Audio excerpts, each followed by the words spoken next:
ગુજરાત પર માવઠાનું સંકટ, એક સાથે 3 સિસ્ટમ સક્રિય, વાતાવરણમાં પલટો આવવાની શક્યતા. રાજ્ય હાલમાં બેવડી ઋતુનો અનુભવ કરી રહ્યું છે, જેમાં સવારે ઠંડી અને બપોરે તડકો છે. આ દરમિયાન ભારતીય હવામાન વિભાગ તરફથી એક મહત્વપૂર્ણ આગાહી બહાર આવી છે.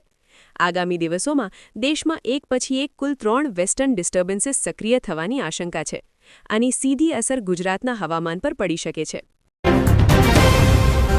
રશિયામાં 13 ફૂટ હિમવર્ષા, ચોથા માળ સુધી શહેર બરફમાં દટાયું, તાપમાન -21°C. રશિયાના સુદૂર પૂર્વ વિસ્તાર કમચાતકામાં આ શિયાળો છેલ્લા 30 વર્ષોમાં સૌથી ભયાનક સાબિત થઈ રહ્યો છે. અહીં પરિસ્થિતિ એટલી ગંભીર છે કે સમગ્ર વિસ્તાર 13 ફૂટ લગભગ 4 મીટર બરફની ચાદર નીચે દટાઈ ગયો છે. ગુજરાતના દરિયાકાંઠા અરબી સમુદ્રમાં પાણી ઉકળ્યું રહસ્યમય પરપોટા જોઈ માછીમારોમાં ફફડાટ ફેલાયો છે અને તેનો વીડિયો વાયરલ થયો છે. પાલઘર ડિઝાસ્ટર મેનેજમેન્ટ વિભાગે આ ઘટના પાછળ ગેસ લીકેજ હોવાની આશંકા વ્યક્ત કરી છે અને તેને ગંભીર ગણાવી છે.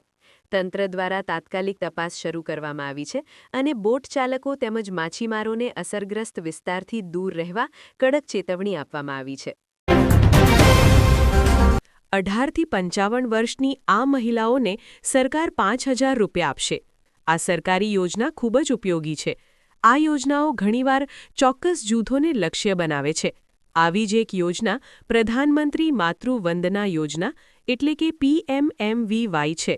આ યોજના હેઠળ સરકાર સગર્ભા સ્ત્રીઓ અને સ્તનપાન કરાવતી માતાઓને ₹5,000 પ્રદાન કરે છે.